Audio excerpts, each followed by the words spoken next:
Welcome brave souls to Dreadful Diaries, where the shadows whisper secrets and the night holds untold horrors. If you crave the thrill of the unknown, make sure to subscribe and join our community of fellow horror enthusiasts. Now dim the lights, grab a blanket, and let's dive into our first tale of terror. Imagine checking into a chic Airbnb in the heart of Montreal, expecting a cozy family getaway with a stunning rooftop view, only to stumble upon a locked drawer that hides a secret so shocking it turns your dream vacation into a scene from a psychological thriller. In the summer of 2023, the Thompson family, Mark, Sarah, and their two teenage daughters, Lily and Emma, booked a trendy Airbnb in Montreal's vibrant Plateau-Mont-Royal neighborhood. The listing promised a stylish, modern apartment with a rooftop patio perfect for soaking in the city's skyline. With glowing reviews praising its eclectic decor and prime location, it seemed like the ideal spot for their week-long Canadian adventure. The family was thrilled to explore Montreal's cobblestone streets, indulge in poutine, and immerse themselves in the city's artsy vibe. Little did they know, their stay would uncover a dark secret that would leave them questioning the safety of their rental. The first day started smoothly. The apartment was as advertised: exposed brick walls, colorful art, and a spiral staircase leading to a rooftop patio with twinkling string lights. The family unpacked, marveling at the view of Mount Royal in the distance. But as they settled in, 16-year-old Lily, ever the curious explorer, noticed something odd while arranging her clothes in the bedroom she shared with Emma. Under the queen-sized bed, tucked against the wall, was a wooden drawer with a small, sturdy padlock. It looked out of place in the otherwise open and airy space. Why would someone lock a drawer under a bed? Lily whispered to Emma, her imagination already running wild. Emma, 18 and more skeptical, shrugged it off. Probably just extra linens or something boring. Don't mess with it. But Lily's curiosity gnawed at her. That evening, while Mark and Sarah sipped wine on the rooftop, Lily confided in her parents about the mysterious drawer. Mark, a practical man, suggested it was likely storage for the host's personal items and advised leaving it alone to respect their privacy. Sarah, however, shared a glance with Lily, her own curiosity piqued. "It's probably nothing," Sarah said, but her tone betrayed a flicker of intrigue. By the second night, the drawer had become a family obsession. After a day of sightseeing, the Thompsons returned to the apartment, and Lily couldn't resist. Armed with a hairpin from her toiletry bag and a YouTube tutorial on lockpicking, she knelt by the bed while Emma stood watch. Mark and Sarah were downstairs, unaware of their daughter's mission. After several tense minutes, the padlock clicked open. Lily's heart raced as she slid the drawer out, expecting maybe old photos or forgotten keepsakes. Instead, what they found sent a chill down their spines. Inside was a carefully organized collection: leather restraints, a variety of sex toys, colorful wigs, and costumes ranging from latex bodysuits to feather boas. A black notebook lay nestled among the items, its cover worn and edges frayed. Emma, wide-eyed, grabbed the notebook and flipped it open, revealing pages filled with handwritten entries.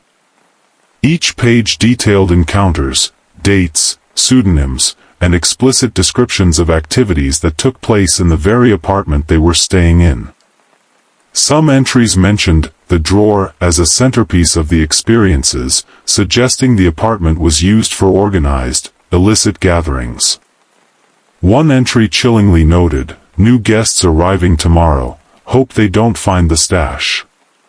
Lily slammed the notebook shut, her face pale. "This is a sex dungeon," she whispered, horrified. Emma, usually the calm one, felt her stomach churn.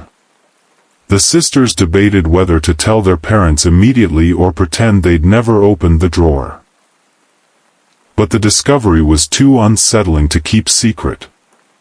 They called Mark and Sarah upstairs, and the family stood around the open drawer, staring in disbelief. Mark's practical demeanor gave way to anger.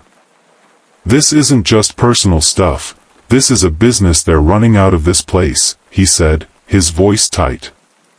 Sarah, trying to stay calm for her daughters, contacted the host through the Airbnb app, demanding an explanation. The host, a man named Julian, responded with a breezy message, "Oh, that's just some old storage. Sorry if it spooked you. Please don't touch it." His casual tone only heightened their unease. Mark, unwilling to let it slide, called Airbnb's customer support, reporting the discovery and requesting a refund and relocation. The representative seemed sympathetic but noted that since the family had opened a locked drawer, the situation was complicated. Airbnb promised to investigate but advised the Thompsons to document everything. Feeling unsafe, the family packed their bags and checked into a nearby hotel that night, despite the added expense. Mark took photos of the drawer's contents and the notebook, careful not to touch anything further, in case it was needed as evidence. The next day, they filed a police report, though the officers explained that unless illegal activities were explicitly proven, there was little they could do. The notebook's entries, while disturbing, didn't constitute a crime on their own, and the host hadn't violated any explicit laws by storing personal items in their property. Airbnb eventually refunded the Thompsons' stay and offered a $500 credit for future bookings, but the family was too shaken to consider using the platform again. The incident left them paranoid about short-term rentals, with Sarah later admitting she checked under every hotel bed for the rest of the trip. Lily and Emma, meanwhile, couldn't shake the feeling that the apartment's walls held more secrets than they'd uncovered. The experience sparked a heated debate online when Sarah shared their story on a travel forum. Some users argued the family shouldn't have picked the lock, as it was an invasion of the host's privacy. Others insisted the host's failure to disclose the nature of the apartment's use was a breach of trust, especially for a family booking. The listing was later removed from Airbnb, though it's unclear if the host was banned or voluntarily delisted. The Thompsons' ordeal highlights the risks of short-term rentals, where hosts may not fully disclose how a property is used. For guests, it's critical to trust your instincts. If something feels off, like a mysteriously locked drawer, don't ignore it. Checking reviews for red flags, asking hosts direct questions about the property, and having a backup plan can prevent similar nightmares. For hosts, transparency about a property's purpose and secure storage of personal items are essential to avoid alienating or alarming guests. Picture this: you're an Airbnb host in a quiet Ohio suburb, expecting a peaceful New Year's Eve while your home is rented to a seemingly polite guest.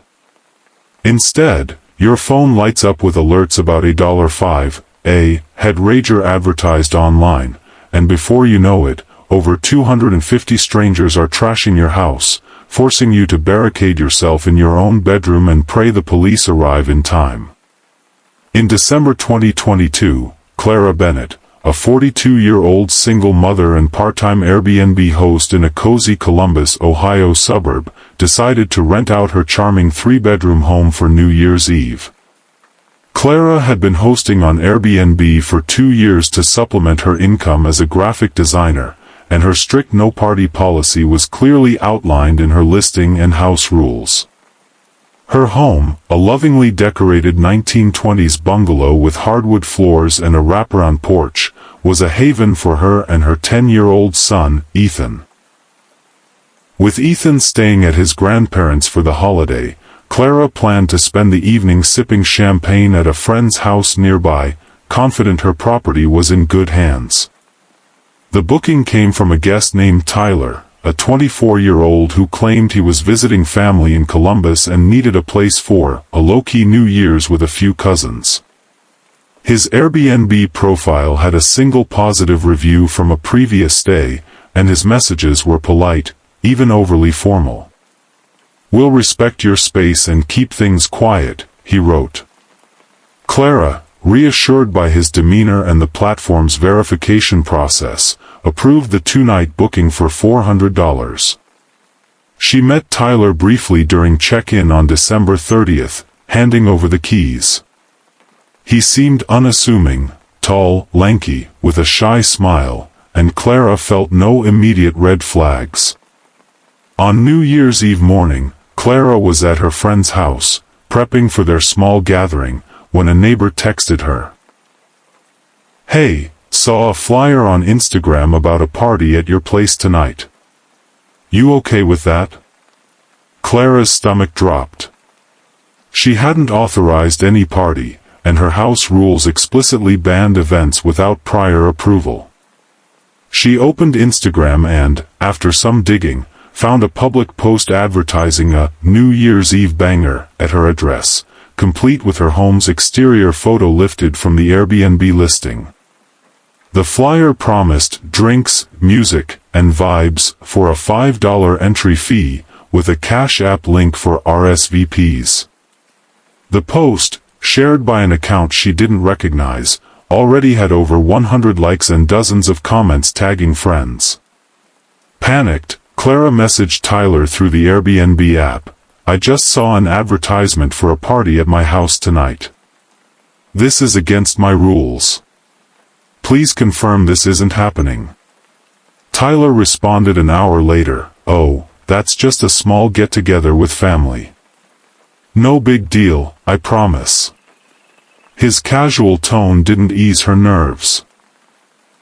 Clara called Airbnb support, but the representative, citing high call volume, said they'd escalate the issue and advised her to contact the guest directly again. With a sinking feeling, Clara decided to drive by her house that evening to check on things herself. Around 8 p.m., Clara pulled into her street and froze. Cars lined both sides of the block, and a crowd of at least 50 people milled around her front yard, red Solo cups in hand. Bass-heavy music thumped from inside, rattling her windows. Teenagers and 20-somethings streamed in and out, some handing cash to a man at the door. Clara's heart raced. She recognized the man as Tyler. Her quiet bungalow had been transformed into a full-blown rave. She parked a few houses down, hands trembling, and called Tyler's number from the Airbnb app. It went straight to voicemail. Clara's first instinct was to confront Tyler, but the growing crowd intimidated her. By 9 p.m., she estimated over 150 people were inside and outside her home. Neighbors were texting her furiously, complaining about noise and strangers parking on their lawns. One sent a video of two guests vomiting on her porch. Clara, realizing the situation was spiraling, called 911. "There's an unauthorized party at my house with hundreds of people," she told the dispatcher, her voice cracking. "I'm an Airbnb host, and I'm scared to go inside." The dispatcher promised to send officers but warned that New Year's Eve was a busy night, and response times could be delayed. Desperate to protect her home, Clara made a risky decision. She slipped around the back, using her spare key to enter through the kitchen door, hoping to assess the damage and shut things down. Inside, the scene was chaos. Her living room was packed with dancing strangers, her furniture pushed against the walls.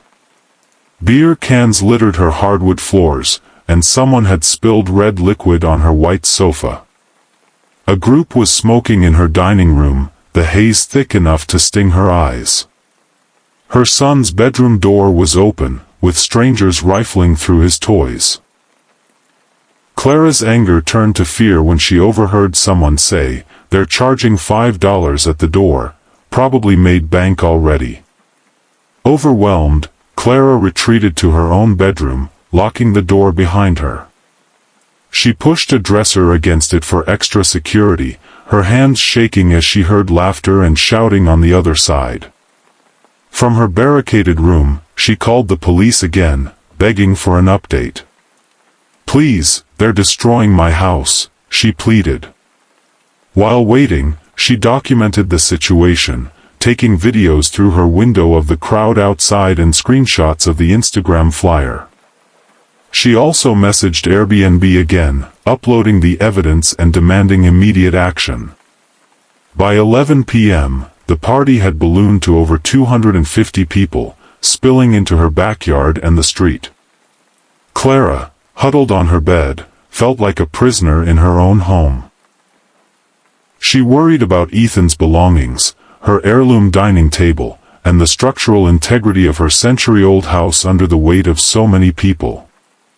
Finally, around 11:30 p.m., police sirens pierced the noise.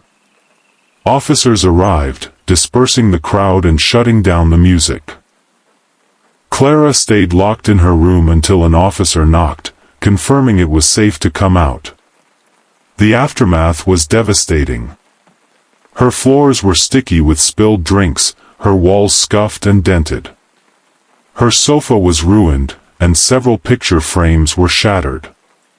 Ethan's favorite stuffed animal was missing, and her kitchen smelled of burnt food. The police detained Tyler, who admitted to organizing the party but claimed he didn't expect it to get that big. He'd collected over $1,200 in entry fees, according to his Cash App records, but had no money to cover damages. The police issued citations for noise violations and underage drinking but said civil damages were Clara's responsibility to pursue. Clara spent New Year's Day cleaning up, tears streaming as she swept broken glass and scrubbed graffiti off her porch. Airbnb eventually banned Tyler's account and covered $15,000 in damages through their host guarantee program, but the process took months, and Clara estimated the total cost. Repairs, replacements, and lost bookings was closer to $25,000. The emotional toll was even higher. Clara took her listing offline, unable to trust the platform again. "I felt violated," she later shared on a Reddit thread. "My home was my safe space, and it was turned into a circus." The incident sparked local news coverage, with neighbors rallying to support Clara through a GoFundMe. Tyler faced no criminal charges, as he hadn't technically broken any laws beyond violating Airbnb's terms. Clara considered suing him but learned he had few assets, making it unlikely she'd recover more. She now warns other hosts to screen guests meticulously, check social media for party red flags, and install security cameras, disclosed to guests, to monitor their property. Clara's nightmare underscores the risks hosts face when guests violate clear rules. Hosts should vet guests thoroughly, favoring those with multiple positive reviews. Use Instant Book sparingly, requiring pre-approval for holiday bookings. Monitor social media for unauthorized event promotions. Install disclosed security cameras in common areas for real-time oversight. Have a direct line to local authorities and a plan for emergencies. Guests, meanwhile, must respect house rules and understand that violations can have serious consequences for hosts. Clara's story is a stark reminder that even a single booking can turn a side hustle into a costly catastrophe. You're a young professional, thrilled to land a new job in Denver, and you book a budget-friendly Airbnb to ease the transition.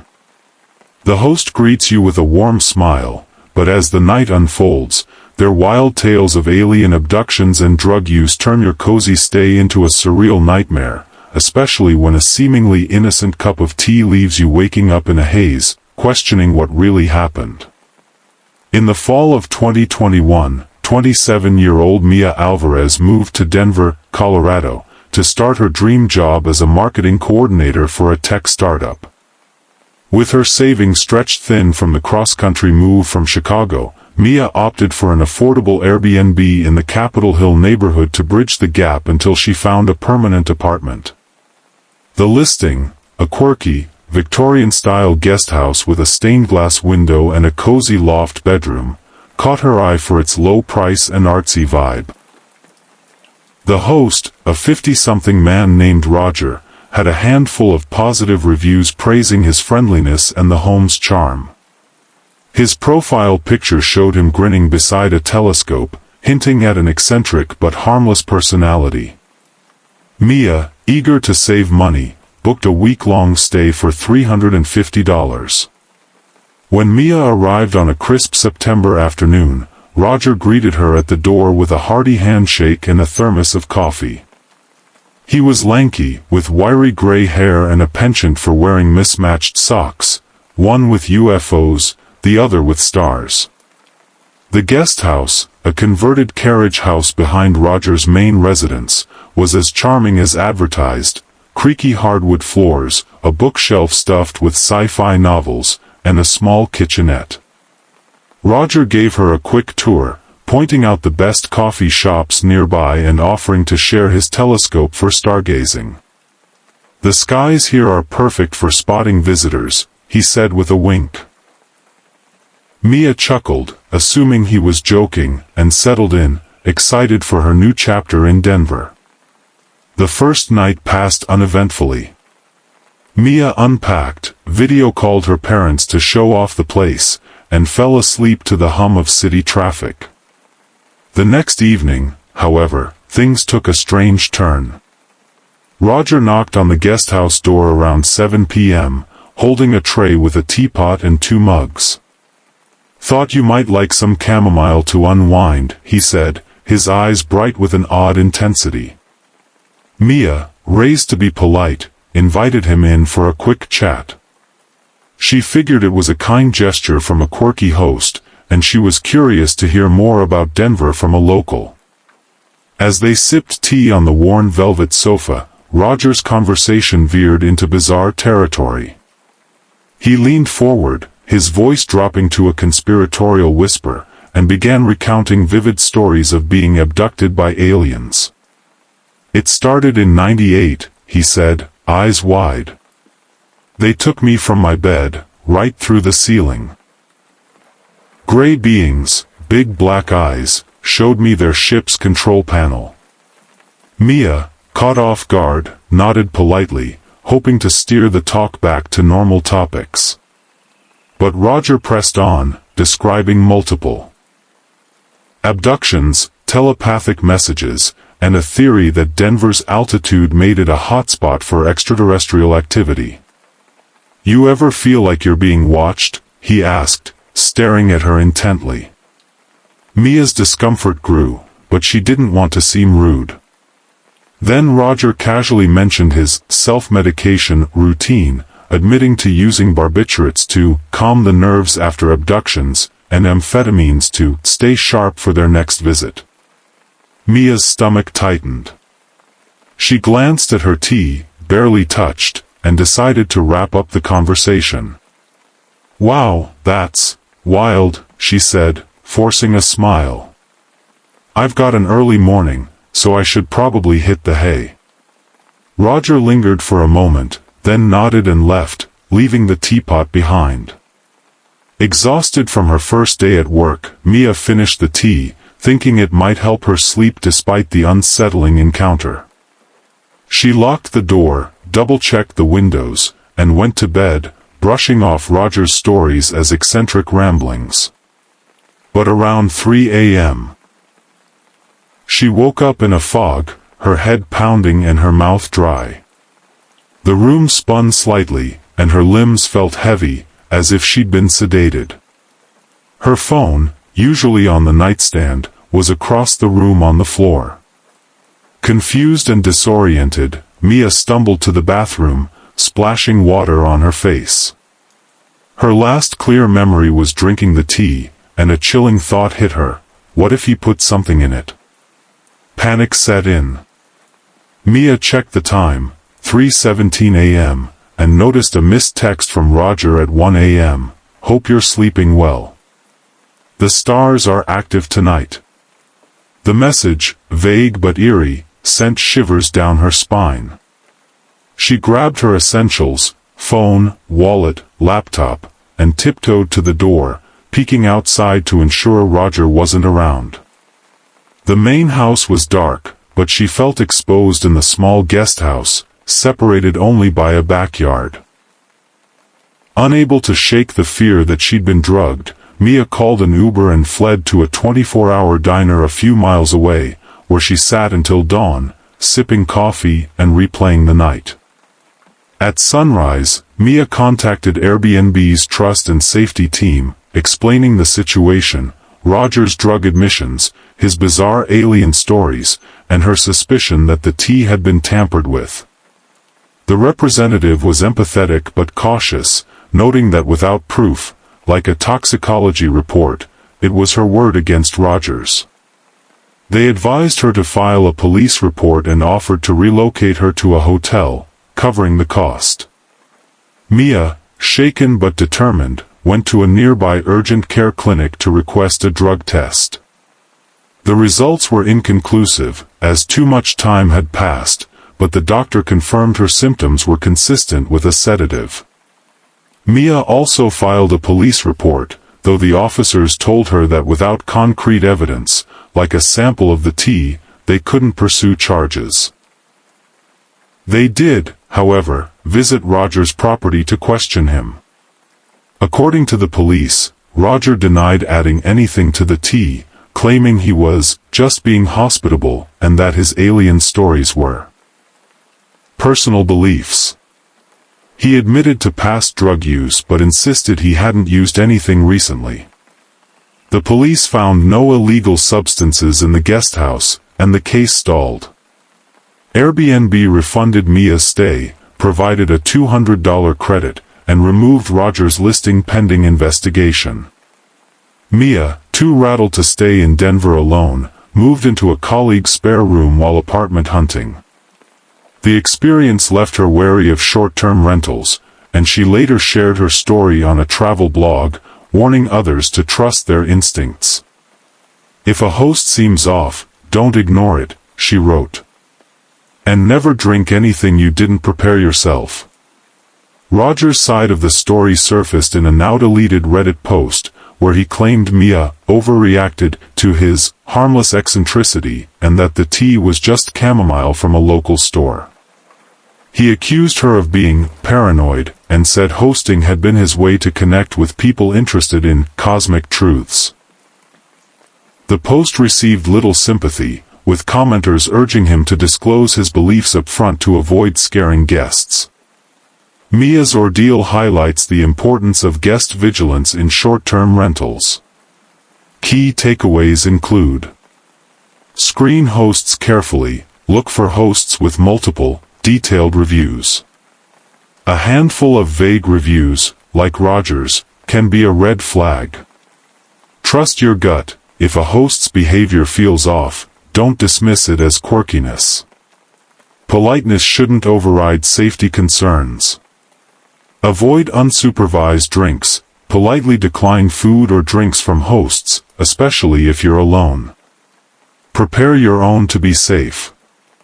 Document everything. Mia's quick thinking to report her symptoms and save Roger's texts helped her case, even if proof was lacking. Have an exit plan. Know nearby hotels, friends, or 24-hour spots in case you need to leave quickly. You're an Airbnb host, thrilled to welcome a guest who sends polite, chatty updates about their stay, making you feel like your home is in trusted hands. But when you return, you're met with a gut-wrenching scene: your apartment trashed, heirloom jewelry gone, and cash stolen, proving that even the most courteous guest can hide a devastating betrayal. In the spring of 2022, E.J. Thompson, a 35-year-old nurse and single woman living in Seattle, Washington, decided to rent out her cozy Capitol Hill apartment on Airbnb to fund a much-needed vacation. E.J. had been hosting for a year, turning her one-bedroom loft, a stylish space with exposed brick, vintage furniture, and a curated collection of art, into a side hustle that helped cover her steep rent. Her listing was popular, boasting over 35-star reviews for its charm and her attentiveness as a host. With a week-long trip to visit family in Portland planned for April, EJ listed her apartment for $120 a night, hoping to cover her travel costs. The booking came from a guest named Lauren, a 29-year-old who described herself as a freelance photographer visiting Seattle for a creative retreat. Lauren's Airbnb profile was pristine, verified ID, a professional headshot, and 3 glowing reviews from hosts praising her tidiness and communication. Her messages to EJ were warm and detailed, asking thoughtful questions about nearby coffee shops and whether the apartment's lighting was good for photo editing. "I'm so excited to stay in such a beautiful space," Lauren wrote. EJ, reassured by Lauren's politeness and professional vibe, approved the booking for 6 nights, totaling $720. Before leaving, EJ met Lauren at check-in, finding her charming, dressed in a boho scarf and carrying a sleek camera bag. "I'll take great care of your place," Lauren promised with a smile. During her trip, EJ stayed in touch with Lauren via the Airbnb app, and the guests' frequent updates put her at ease. "Loving the natural light in your loft," Lauren messaged on day 2, attaching a photo of her laptop on EJ's dining table. On day 4, she wrote, "Just made coffee in your French press, hope that's okay." EJ appreciated the communication, texting her sister, "This guest is a dream." With no red flags, EJ focused on enjoying her family time, unaware of the storm brewing back home. On the morning of her return, EJ pulled into her apartment complex, eager to unwind in her own space. But as she unlocked the door, a sour smell hit her, spoiled food mixed with something chemical. Her heart sank as she stepped inside. The apartment was unrecognizable. The hardwood floors were scuffed and sticky, littered with empty beer cans and cigarette butts. Her vintage sofa had a jagged tear across the cushion, and her dining table was stained with rings from unattended drinks. The walls bore smudges and a fist-sized dent near the bathroom.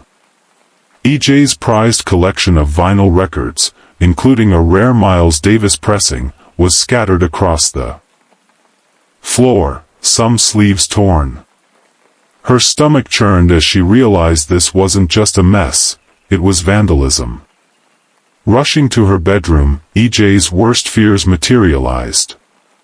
The lockbox in her closet, where she kept $800 in emergency cash and heirloom jewelry from her late grandmother, a pearl necklace, gold earrings, and a sapphire ring, was pried open and empty.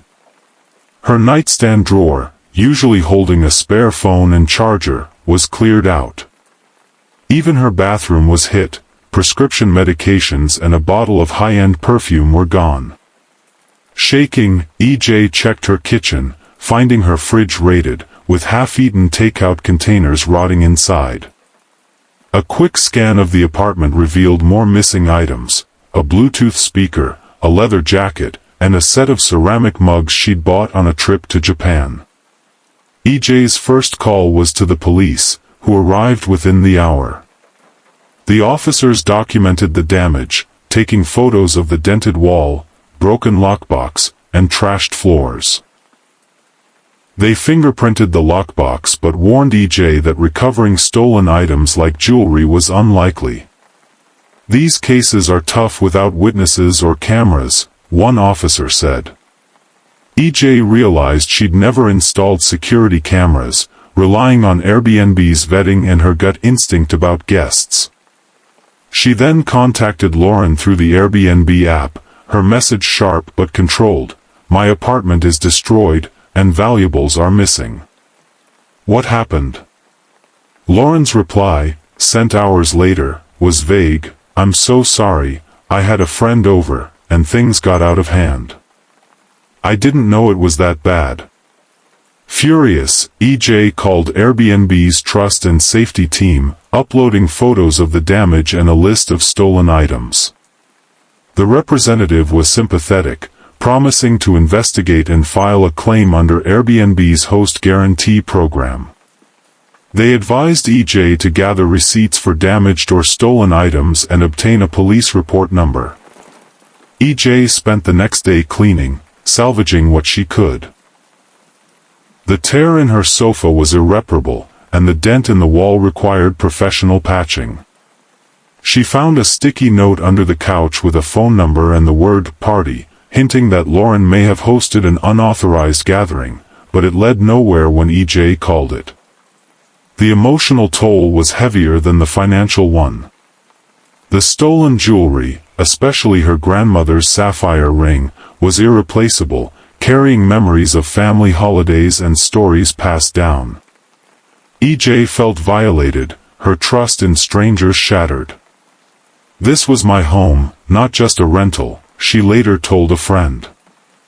"I let someone in, and they tore it apart." She took her listing offline, unable to stomach hosting again. Airbnb's investigation revealed that Lauren had hosted at least one large gathering, based on neighbor complaints about noise on the third night. A neighbor later told EJ they'd seen a dozen people, coming and going, carrying bottles and speakers, but assumed EJ had approved it. Airbnb banned Lauren's account and approved a $5,000 payout for damages, but it didn't cover the full cost. EJ estimated $8,000 in repairs and replacements, plus the unquantifiable loss of her jewelry. Pursuing Lauren legally was an option, but EJ learned through Airbnb that Lauren lived in another state, making a lawsuit costly and uncertain. The police closed the case due to lack of evidence tying Lauren directly to the theft. EJ shared her story on a Seattle community forum, sparking a mix of sympathy and debate. Some criticized her for not locking valuables in a safe or installing cameras, while others blamed Airbnb's lax guest vetting. The experience changed how EJ viewed hosting. When she eventually relisted her apartment months later, she added strict rules: no guests under 30, no same-day bookings, and a disclosed Ring camera at the entrance. She also invested in a proper safe for valuables and kept sentimental items at her sister's house during bookings. EJ's nightmare highlights the risks hosts face, even with seemingly trustworthy guests. Key takeaways include: secure valuables, store cash, jewelry, and sentimental items in a bolted-down safe or off-site. Lock closets or rooms containing personal belongings. Install cameras. Use disclosed security cameras in common areas, not bedrooms or bathrooms, to deter misconduct and provide evidence. Screen guests rigorously. Favor guests with multiple, detailed reviews. Be wary of overly polished profiles with few bookings. Set clear rules. Explicitly ban parties and unauthorized guests in the listing and house manual.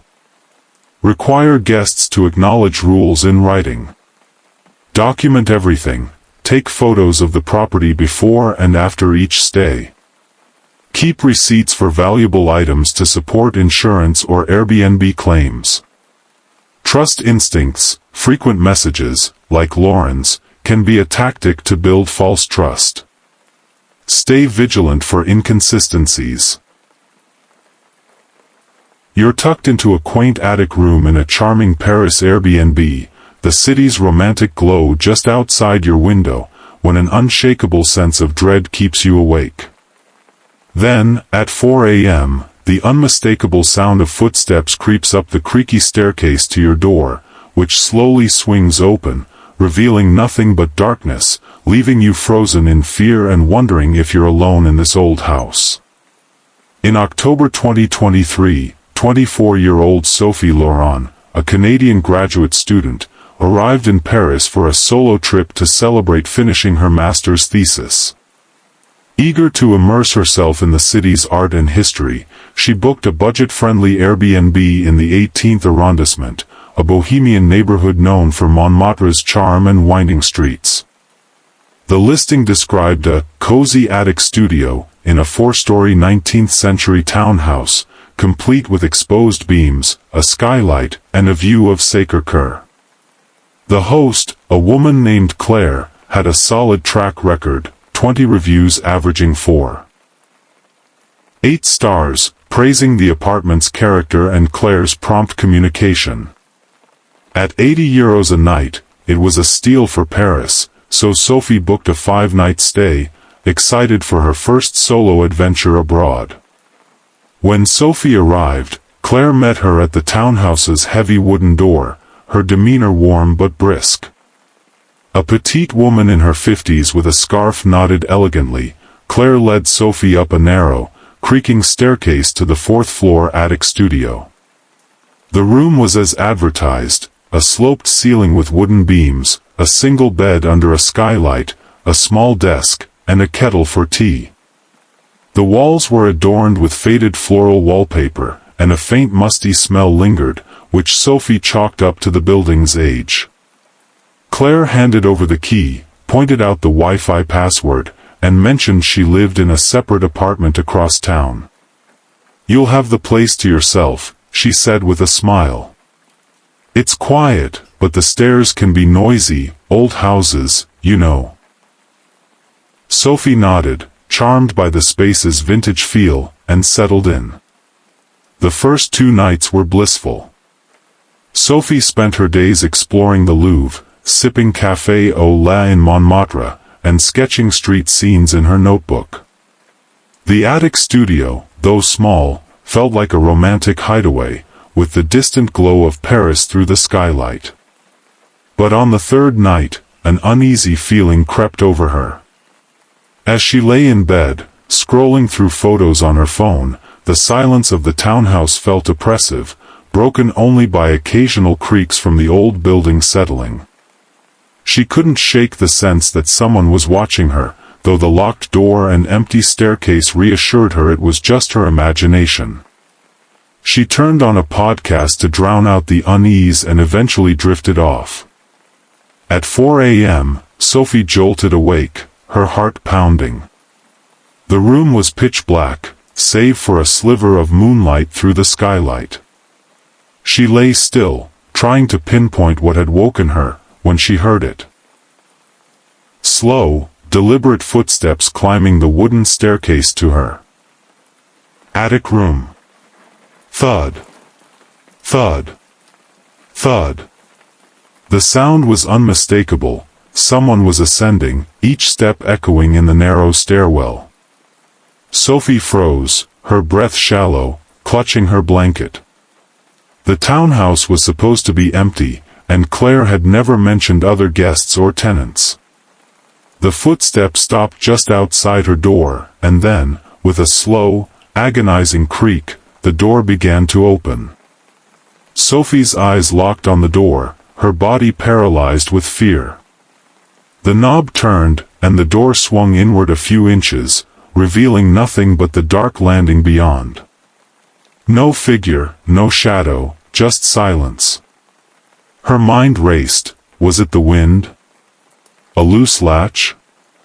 But the air was still, and she distinctly remembered locking the door before bed. She waited, heart hammering, expecting someone to step inside, but the doorway remained empty.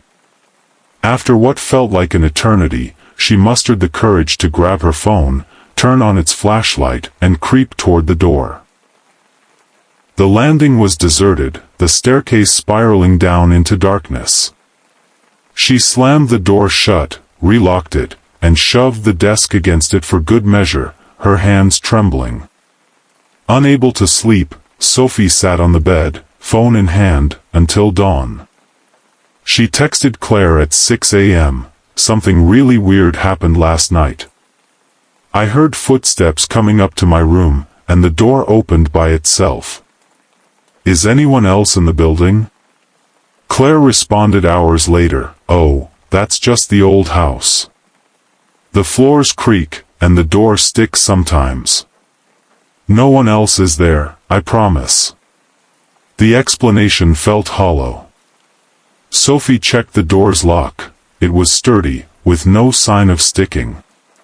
She also noticed faint scratches on the landing's floorboards, as if something heavy had been dragged recently, which hadn't been there when she arrived.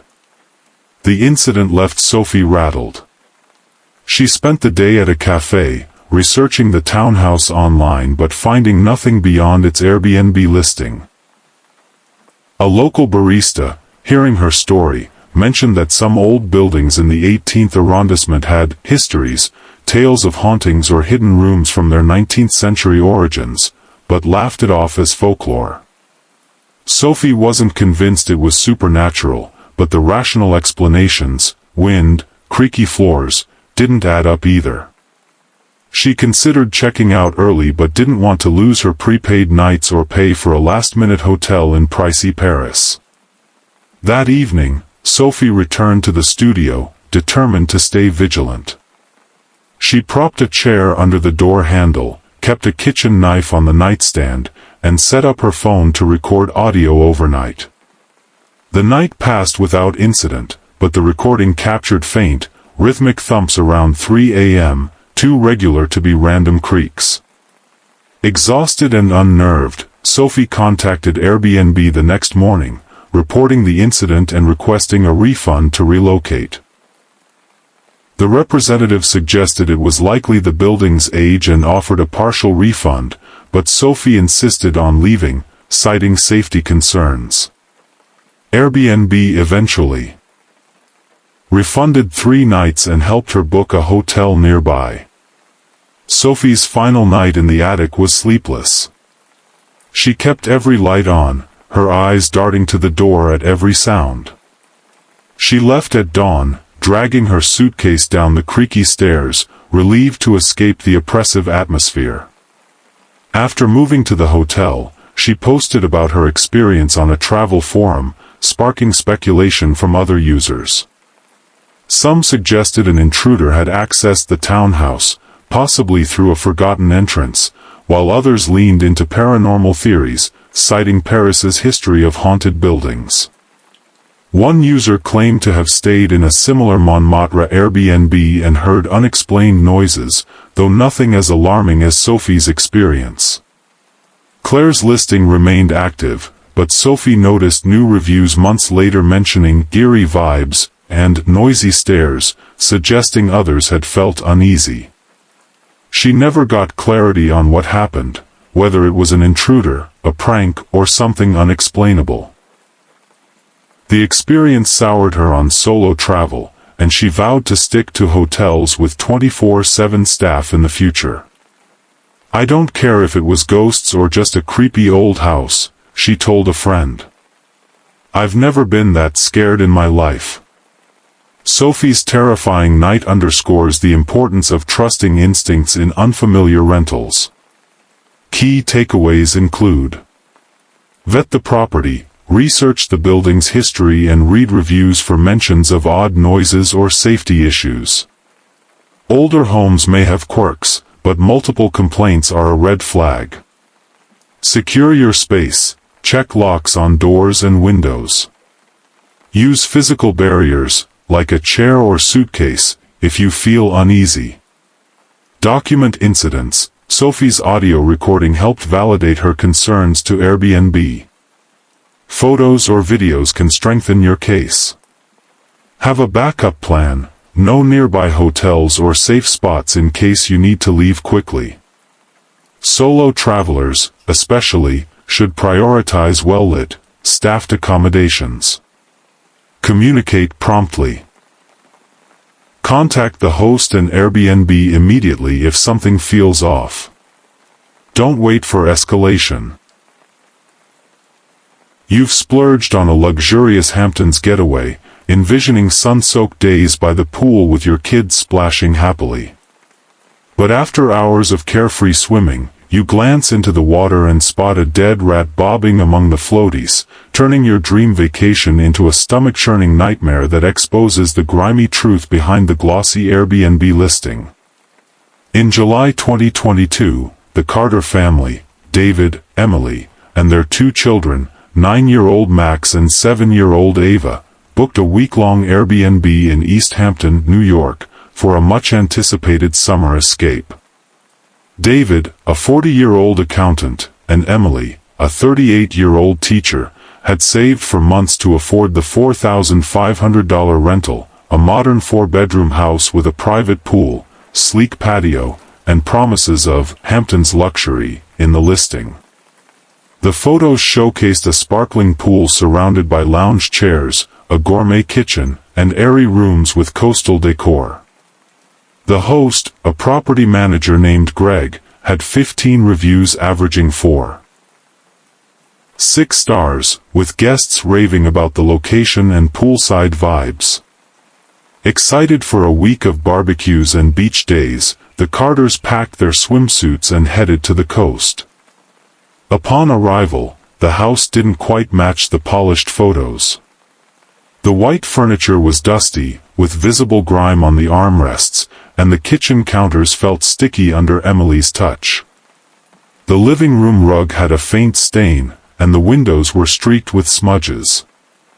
David, ever the optimist, brushed it off, saying, "It's a beach house, probably just needs a quick wipe down." The pool, however, looked inviting, its water shimmering under the July sun. Max and Ava, bubbling with excitement, begged to jump in immediately.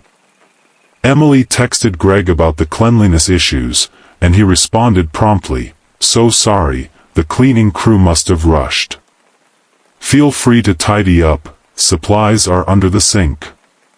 Emily frowned but decided to focus on the kids' fun, grabbing a sponge to clean the counters herself. The first afternoon was idyllic.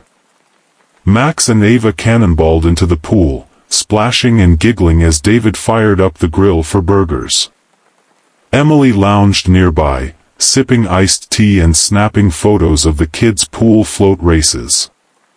The family spent nearly 4 hours in the water, the kids reluctant to get out even as the sun dipped low. But as David called everyone for dinner, he glanced at the pool and froze. Something small and dark was floating near the shallow end, tangled in Ava's inflatable unicorn. "What is that?" he muttered, stepping closer. His stomach lurched as he realized it was a dead rat, bloated, matted fur, and unmistakably lifeless, bobbing among the pool toys. Emily gasped, pulling the kids out of the pool so fast that Ava slipped on the deck, scraping her knee. "Don't look at it!"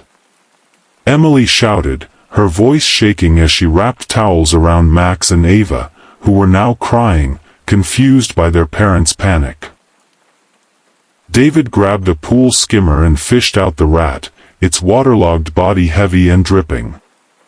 The sight made Emily "Why gag?" her mind racing with thoughts of the kids swimming alongside it for hours. "How did we not see this?" David said, his face pale. The pool's water, clear from a distance, now looked murky up close, with bits of debris floating near the filter. Furious, Emily called Greg, putting him on speaker. "There was a dead rat in your pool. My kids were swimming in there for hours," she said, her voice trembling with anger and disgust. Greg's tone was dismissive. "Oh, that happens sometimes with outdoor pools. Critters get in. Just scoop it out and add some chlorine, there's a kid in the shed." Emily was stunned. "You expect us to clean your pool? This is a health hazard." Greg doubled down, saying, "The pool guy comes by weekly, so you're welcome to maintain it during your stay." David, overhearing, grabbed the phone. "This is unacceptable. We paid for a clean, safe house, not a biohazard." The Carters retreated inside, scrubbing the kids in the shower and checking for rashes or signs of illness, their vacation mood shattered. David inspected the pool area and noticed the filter was clogged with leaves and dirt, suggesting it hadn't been serviced recently. The house's other issues, dusty furniture, sticky floors, and a faint mildew smell in the bathrooms, now felt like red flags they'd overlooked in their excitement.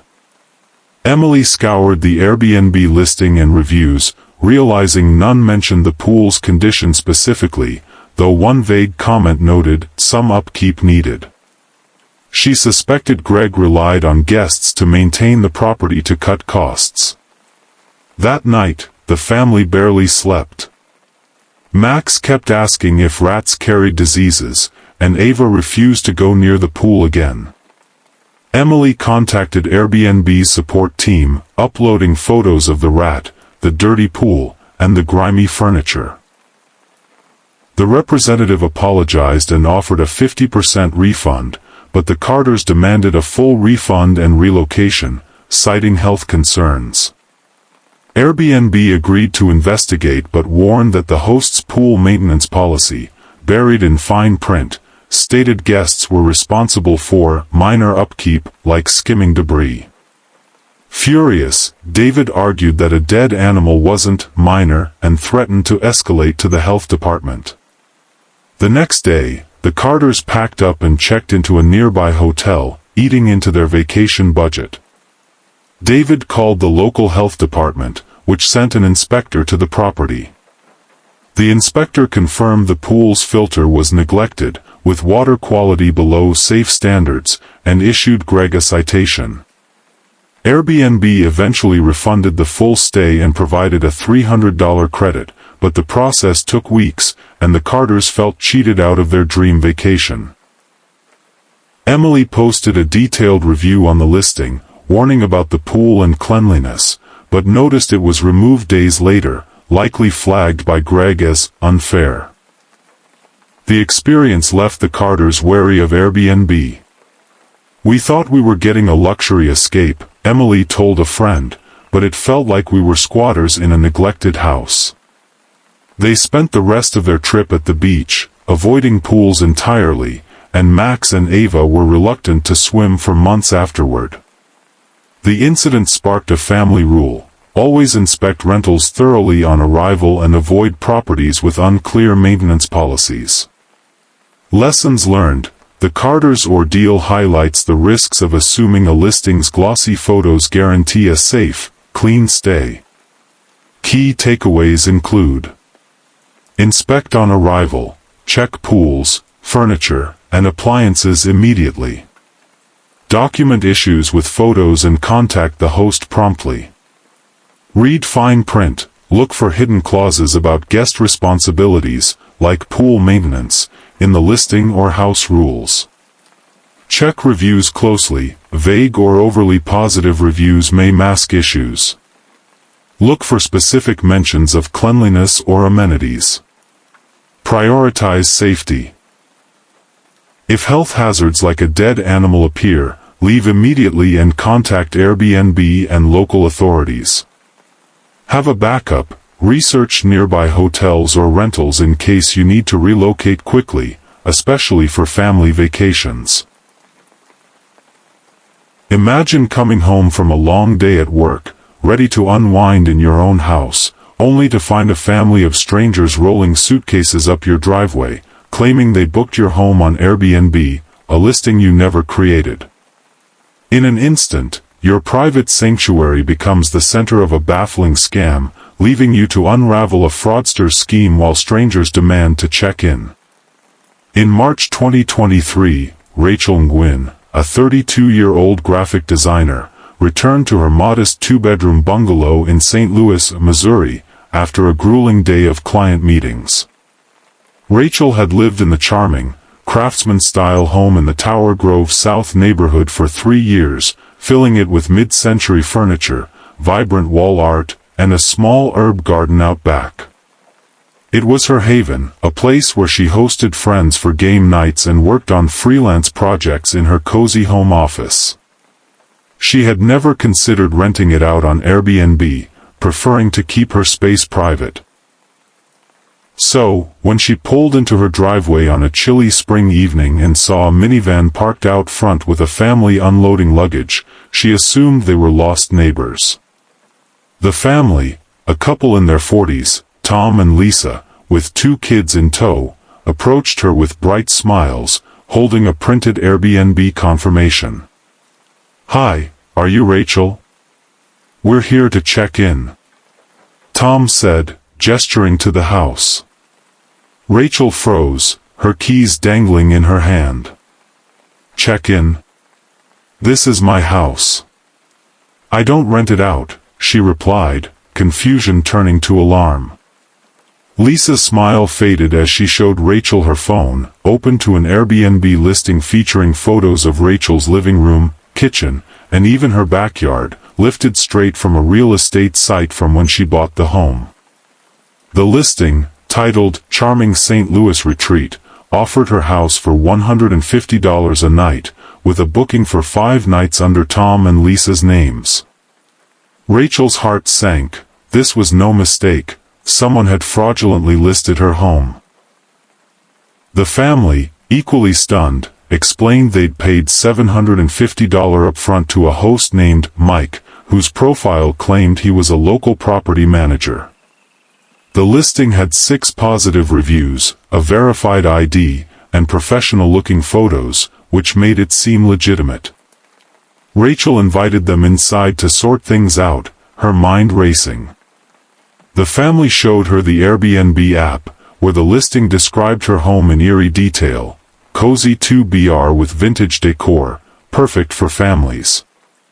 It even mentioned her herb garden as a relaxing feature. Rachel checked her front door lock, no signs of tampering, and realized the scammer hadn't accessed her home but had used publicly available photos to create a convincing fake listing. Rachel called Airbnb's trust and safety team while Tom and Lisa sat awkwardly on her couch, their kids playing with iPads, clearly disappointed their vacation was unraveling. The Airbnb representative confirmed the listing was active but needed Rachel to provide proof of ownership to take it down. Meanwhile, Tom and Lisa were out $750, and Airbnb's initial response was to offer a partial refund while they investigated Mike. Rachel, furious that her home was being exploited, pulled up her property deed on her laptop and emailed it to Airbnb, demanding immediate removal of the listing. She also called the St. Louis police, who arrived within an hour but explained that without evidence of a break-in or identity theft, their hands were tied. The officer suggested the scam was likely run by someone who never intended to provide access to the house, pocketing payments from unsuspecting guests. As the police took statements, another car pulled up, a solo traveler, a woman named Sarah, holding another Airbnb confirmation for Rachel's house. "Is this the check-in for the St. Louis retreat?" she asked, bewildered. Rachel's stomach churned. The scam was bigger than she'd thought. Sarah had paid $300 for a 2-night stay, booked through the same fraudulent listing. Rachel invited her in, offering coffee to the growing crowd of confused guests in her living room. She felt a mix of violation and sympathy. Her home was being sold out from under her, and these families had been duped into a non-existent vacation. By the next morning, Airbnb had removed the listing, but Rachel's ordeal was far from over.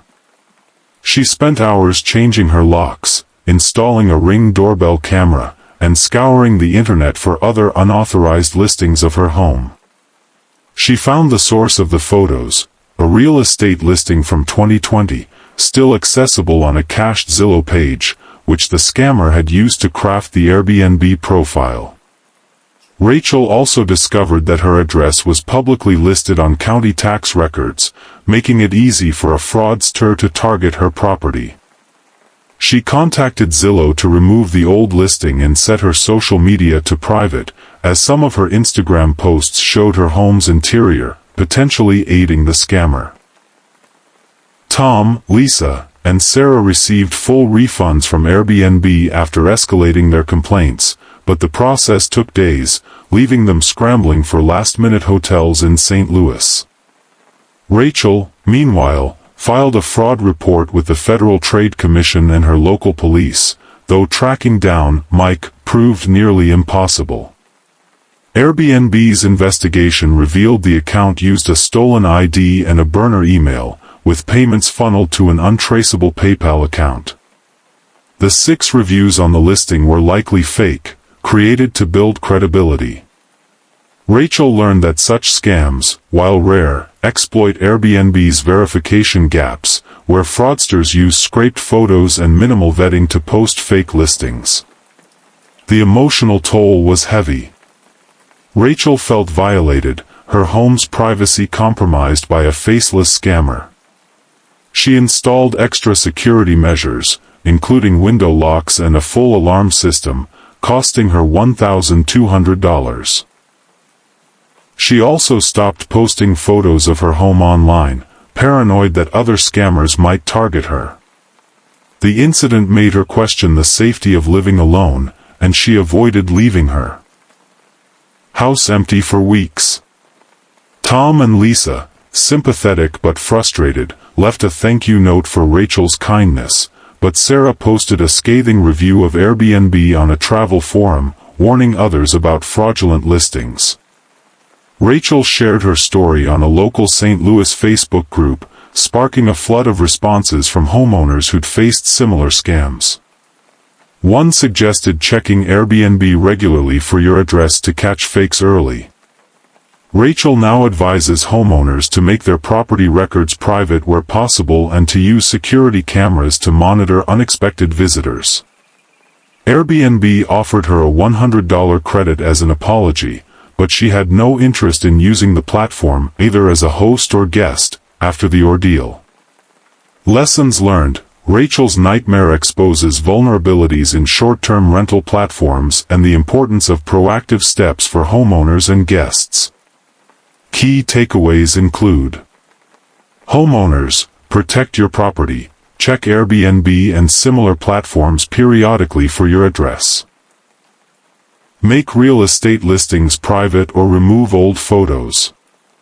Use security cameras and alarms to deter fraudsters. Guests, verify listings. Look for listings with multiple, detailed reviews from verified guests. Be wary of new hosts with generic photos or overly cheap rates. Contact the host to confirm details before booking. Document everything.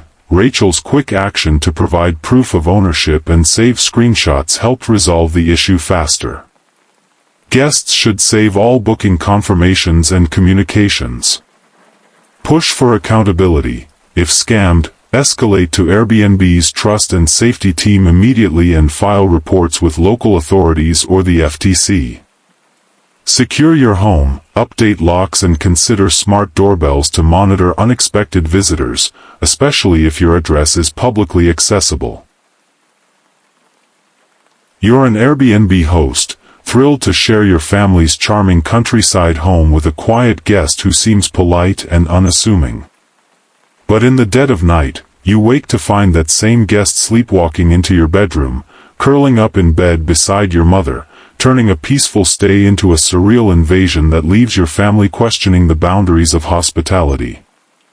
In the summer of 2023, the Patel family, Arjun, Meera, and their college-aged daughter, Priya, decided to open their rural Vermont home to Airbnb guests to offset the costs of maintaining their sprawling, century-old farmhouse. Nestled in the rolling hills near Burlington, the 2-story home was a labor of love, with wide plank floors, a wraparound porch, and a guest room on the main floor that boasted views of the Green Mountains. Arjun, a 55-year-old history professor, and Meera, a 53-year-old librarian, had hosted a handful of guests successfully, earning glowing reviews for their warm hospitality and Meera's homemade blueberry scones. Their listing, priced at $100 a night, emphasized a peaceful retreat for travelers seeking nature and quiet. In late July, they welcomed a new guest, Ethan, a 30-year-old software developer from Boston. Ethan's Airbnb profile was impeccable: verified ID, 5 detailed reviews praising his tidiness, and a friendly message explaining he was visiting Vermont for a solo hiking trip to unplug and recharge. When he arrived, Ethan was soft-spoken, with a backpack slung over one shoulder and a worn copy of Walden in hand. He complimented the farmhouse's charm, chatted briefly with Arjun about local trails, and retired to the guest room after a quick tour. Meera noted his polite demeanor, telling Priya, "He seems like the perfect guest, quiet and respectful." The first day passed smoothly. Ethan left early to hike Camel's Hump, returning in the evening with muddy boots and a tired smile. He joined the Patels for a brief chat on the porch, thanking Meera for the scones and sharing stories about his tech job. The family felt at ease, confident their guest was a good fit. That night, they went to bed as usual, Arjun and Meera in their second-floor master bedroom, Priya in her room down the hall, and Ethan in the downstairs guest room, separated by a creaky staircase and a heavy oak door. At around 2 a.m., Meera stirred in her sleep, sensing movement beside her. She assumed it was Arjun shifting, but as her eyes adjusted to the dim moonlight filtering through the curtains, she realized a stranger was lying next to her, curled up on Arjun's side of the bed. Her heart raced as she recognized Ethan's lanky frame and tousled hair. He was fast asleep, breathing softly, completely unaware of his surroundings. Meera, frozen with shock, nudged Arjun awake, whispering urgently, "There's someone in our bed." Arjun bolted upright, his eyes widening as he saw Ethan sprawled across the sheets, oblivious. Trying to stay calm, Arjun gently shook Ethan's shoulder. "Ethan, wake up. You're in the wrong room," he said, his voice firm but low to avoid startling him. Ethan didn't stir at first, but after a second nudge, his eyes fluttered open, dazed and confused. Where am I?" he mumbled, sitting up slowly. Meera, clutching the blanket to her chest, pointed to the door. "This is our bedroom. You need to go back downstairs." Ethan's face flushed with embarrassment as he stumbled out of bed, muttering apologies. "I'm so sorry, I must have sleepwalked. I didn't mean to," he trailed off, disoriented, and shuffled back to the guest room, guided by Arjun's flashlight. Back in their bedroom, Meera and Arjun were shaken. Meera felt violated, her sense of safety in her own home shattered by the bizarre intrusion. Arjun locked their bedroom door, something they'd never done in their 20 years in the house, and they stayed up, whispering about what to do. Priya, woken by the commotion, was horrified when they told her. "He was in your bed? That's so creepy," she said, urging her parents to ask Ethan to leave. But Arjun, trying to be rational, noted Ethan's genuine confusion and lack of malice. He was asleep. He didn't know what he was doing, Arjun said, though Meera wasn't convinced. The next morning, Ethan knocked on the kitchen door as the Patels ate breakfast, his face pale and apologetic. "I'm mortified about last night," he said. "I've sleepwalked before, but never like that. I had no idea I was in your room." He explained he'd had sleepwalking episodes since childhood, triggered by stress or new environments, but hadn't had one in years. He offered to leave early and pay for the full stay, showing them a doctor's note on his phone confirming his condition, which he'd never mentioned in his booking.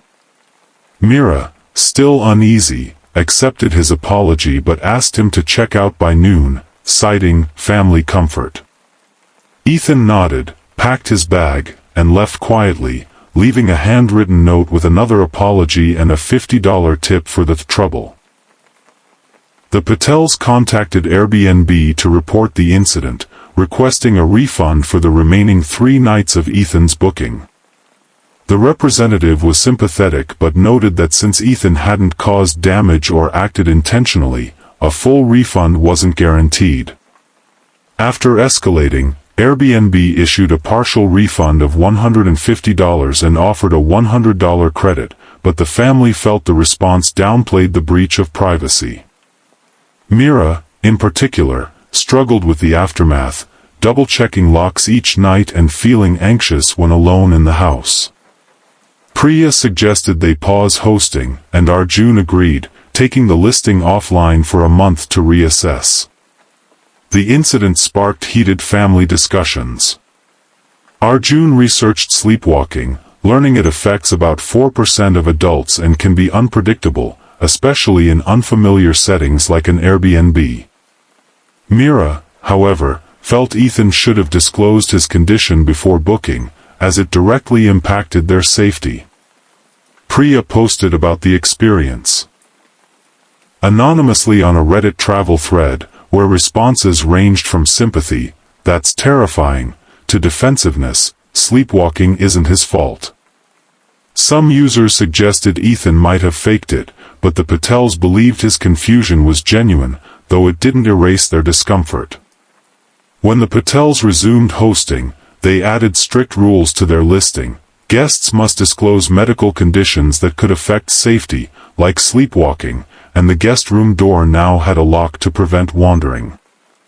They also installed a motion sensor light in the hallway and a baby gate at the staircase to deter nighttime roamers. Mira insisted on meeting guests in person before approving bookings, prioritizing her family's peace of mind over extra income. "I don't care if it's a medical condition," she told Arjun. "No one gets in my bed again." Lessons learned. The Patels' unsettling experience highlights the unpredictable risks of hosting, especially in shared spaces. Key takeaways include: screen guests thoroughly, ask about medical conditions like sleepwalking that could affect safety, even if it feels intrusive. Require detailed guest profiles and prior reviews. Secure private areas. Lock bedroom doors and consider barriers like gates or motion sensors in shared homes. The Patels' unlocked bedroom made them vulnerable. Set clear boundaries. Include explicit rules in your listing about guest access to private spaces. The Patels now specify guest room and common areas only. Document incidents. The Patels' report to Airbnb, with Ethan's texts and note, strengthened their case for a refund. Photos or videos can help, too. Trust your comfort level. Mira's unease prompted Ethan's early departure. Hosts should prioritize their family's safety over politeness.